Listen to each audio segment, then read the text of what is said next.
Hey, I'm John Tabler. Welcome back. Today we're going to make really good sourdough bread. It's going to be sourdough cheese bread.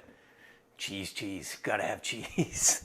That'll be good. So what I'm going to do is just go through all the process. I use wheat from Central Milling. If any of you know anything that's better than the things I use, send it to me. If it's good, I'll try to use it, and it might be better than what I'm using. But to that point, and until right now, this is what I'm using, and that's a big bag. That's a 50-pound bag of wheat. And what would not be cool is to knock that bag over and have these wheat kernels go everywhere. But I get it from Central Milling. They've been around, I guess, since the 1800s. I wasn't there, but that's the date that it says. So at any rate, it's organic, and that's what I grind. And so what I'm going to do is, there's a better bowl for that. And every time I make make bread, I grind my wheat. So I'm going to do it now. Now, if you don't have a wheat grinder, you just want to get a good healthy flour, whole wheat flour, 100% whole wheat flour. If you get one that's been sifted already, it's going to probably rise a little bit better, but it won't have all the nutrients in it. When you have the bran and everything in it, it's very dense. So here we go. It's going to sound like a vacuum cleaner. And what's happening, it's going down in there and getting ground up and going right into here and turning into a powder. And we're partway there right then. Once you grind that wheat up into flour, you're good to go. Now, I have my starter already made. I have that in plenty of other videos. It's a really simple process. That's the biggest part of making sourdough bread recipes, is having your starter good to go. That's essentially a battery, and it jump starts your dough once you have it done, makes it rise, and makes it rise overnight. Whereas that takes 4 days to make. Once you have it made, when you add a little bit to the next batch or the dough, it actually speeds it up by like 4 times. It rises overnight. When that kicks up, you're done. Sound like a vacuum cleaner, like I said. The link is in the description below for both the Wondermill grain grinder that I use, and also for the Central Milling wheat. And if you have other recommendations, I really like to know them. But look at that. That's amazing that it can just like grind like that, because grinding that out by hand would not be fun. And you can do it with a crank.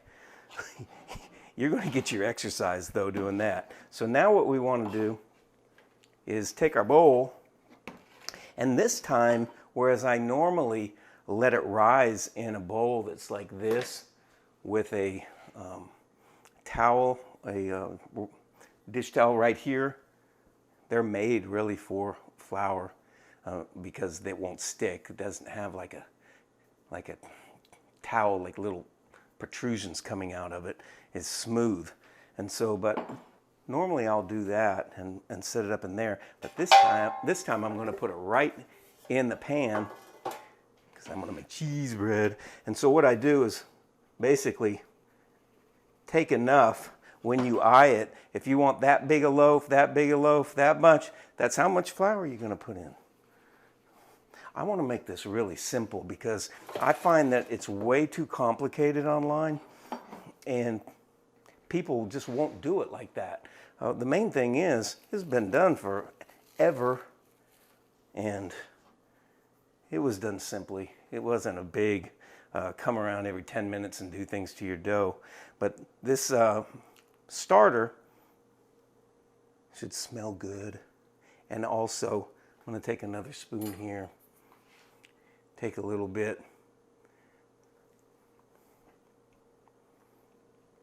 It's tangy. It's a nutty kind of a really good flavor.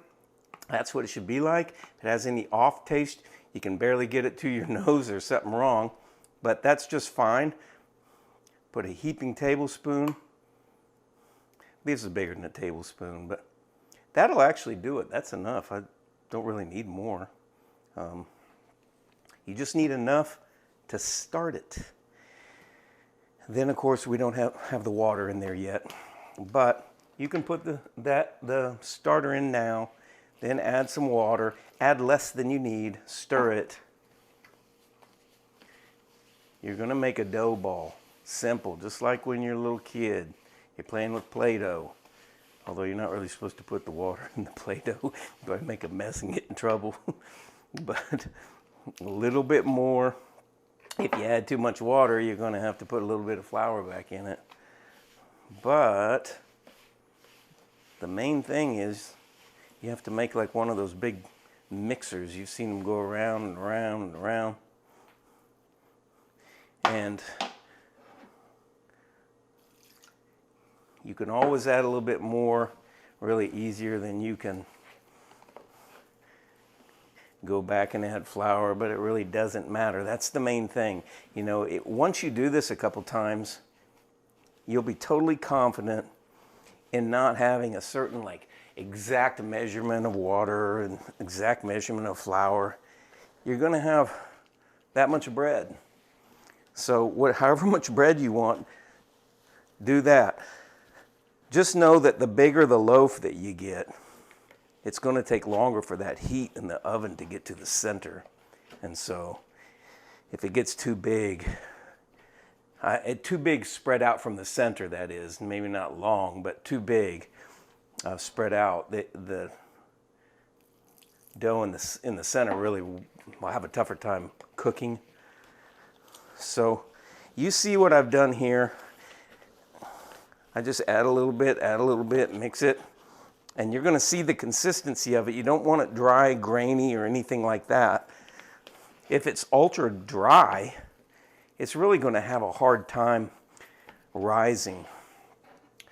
The rising is an amazing process which comes from the lactobacillus that starts fermenting the dough, completely dissolves the gluten, makes the nutrients assimilable. There's things in wheat called lectins, which keep the pests away in the fields. And if you don't ferment it or cook it, and is in the case with a lot of vegetables, then the lectins are still there.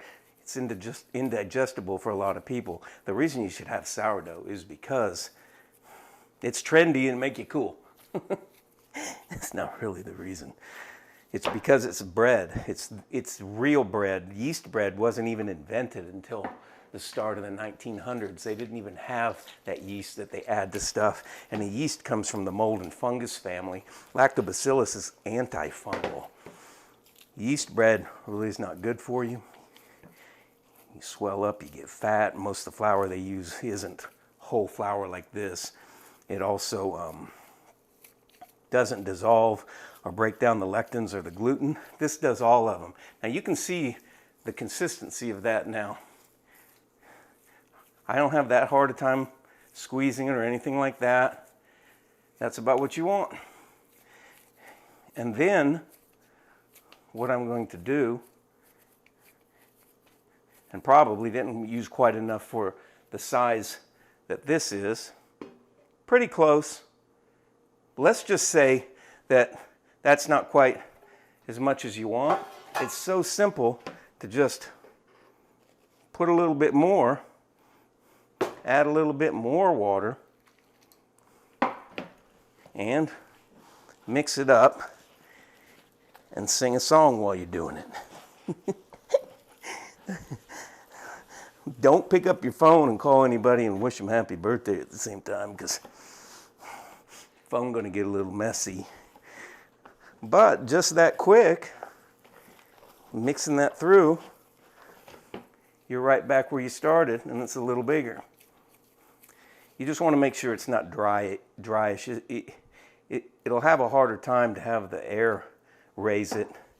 And one of the things about the way I do this is when you ferment things, including this starter, when it ferments, it raises after about 6 to 8 hours, but then it goes back down again, and that's it. It fermented out all the, metabolized all the sugars and everything in the flour, and did it. It doesn't go by stirring it up, it doesn't ferment a second time. That's why I don't really mess around with the dough too much after I've already made it, because it has a starter in there. It's going to ferment, and it'll do it really one really good time. So now that's done. The dough's done. And I'm going to take that container, set that aside. For this container, normally I just coat the towel with a little bit of flour and set it on there. In this instance, I'm going to put a little olive oil in and play in it, if that's what I'm doing here. I'm going to coat the sides really well, and then that way, when you lay your dough in there, it won't stick as it rises.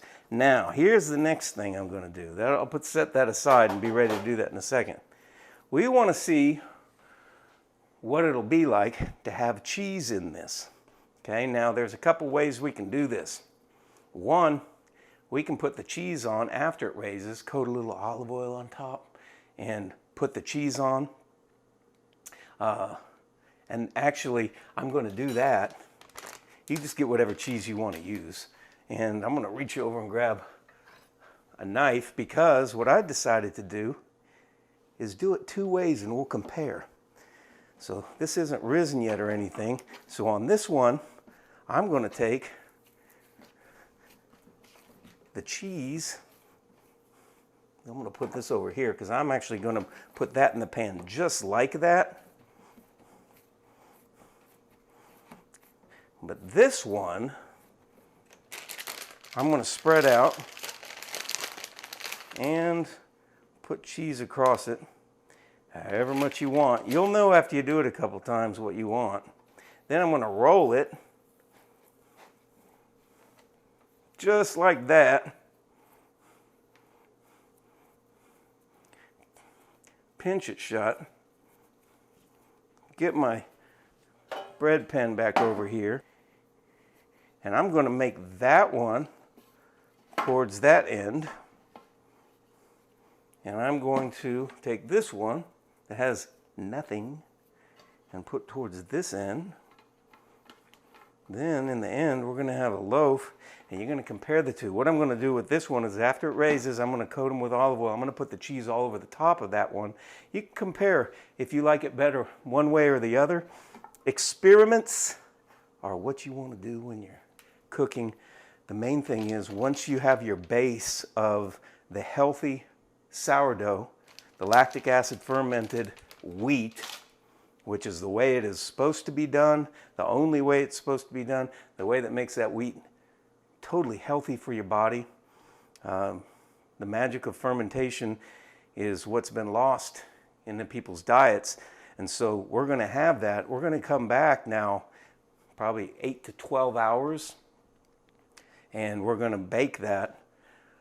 Right now, what I'm going to do, since I don't have another one to turn over on top of it, I'm going to pull this plastic wrap out and just put it loosely around the top to just kind of keep it moist so it doesn't dry out as it rises. And if you want, you can lay another blanket. It's like a blanket on top is a towel, but you lay that on top, set that aside. We're going to come back, like I said, in 8 to 12 hours. You're going to see what happens with this. You'll see when I come back what I'm going to do next, and we'll be back in a snap. Okay, and just like that, we're back. And so this bread is sat overnight, and now we're going to take the top off, and there you have it. You see it's completely filled out the pan. And now what I'm going to do is just take a little bit of olive oil, and if you have a brush, you can use a brush, but wash your hands, of course. And then I'm just going to lightly put that on the top. You can pour it if you want, or do however you like. Just going to lightly He lightly puts them on top. You don't have to do this. I just do it.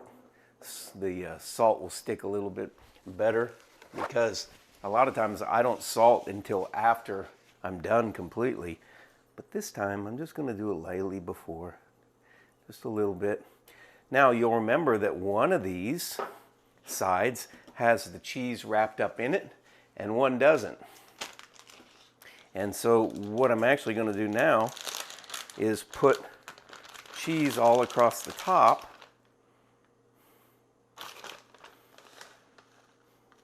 And so one of them's going to be more cheesy than the other, but oh boy, it's going to be good. And you know, you can mix this around, vary it. Before it raises, you can drop cheese down around the edges if you want. It'll come in and fill on the sides. However you want. That's a great thing. It's all the same food. It's just how it all goes in there. Now, got just a teeny bit left. And salt, I use a non-iodized salt. I use Redmond's real salt, ancient fine sea salt. You want to use healthy ingredients in everything. And there you have it. So now I'm going to put it into the oven. The oven's been preheated to 500. And you know, you can vary that. Whatever works best for you. I found that works best for me. Somewhere around 25 to 35 minutes. You just want to make sure that the interior gets done. So we're going to take a look at this in just a little bit and we'll be back. Okay, we're right at about 29 minutes, 30 minutes. So I'm going to take this out. And you can see that looks just perfect. What we don't want to do is burn ourselves. So you can let it cool just like that.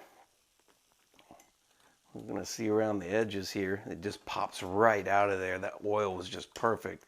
And what I do is I just poke it, lift it out. There you have the perfect loaf. I'm going to set this aside, and I use a cooling rack, which gets a little bit easier to get it up off of the bottom and let it cool just a little bit faster. But that is just perfect, beautiful. I think what I'm going to do, just to give you an idea, is put these on so I don't burn myself and let you see around the bottoms. And you know, it's all dependent on someone's oven temperature and the size of the pan, but I set it at 500 and get right close to 30 minutes. We'll cut into it and see what it looks like in just a bit, but it's going to be awesome. Okay, we're back. This loaf has cooled now, and so I'm going to cut into it. We're going to see what it looks like. You remember we divided it into two halves, and so here we go. We're going to cut into this end first.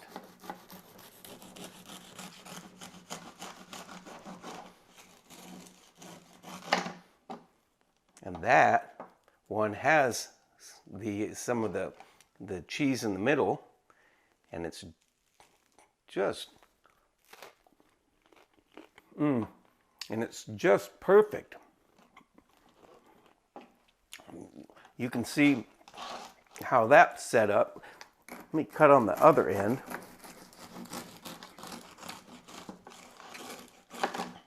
And of course, this is the regular bread, which has the cheese on top. And you know, you can always add more around the edges however you want, but use plenty because you're going to like it. I'm going to give this a little try.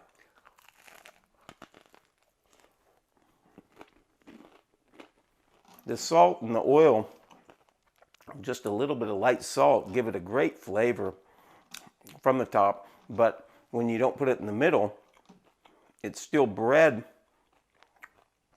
free to make anything you want. Excuse me while I'm talking, it's hard to describe the food and eat at the same time. Let's take just one more cut a little further in. on the cheese side, you're going to see how that's set up just in a perfect swirl. Just a swirl of cheese with cheese on top, a little salt, a little olive oil.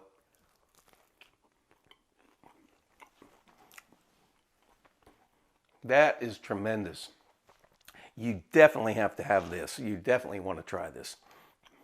You can dip that in a little olive oil or tomato, garlic sauce, or put an egg on it.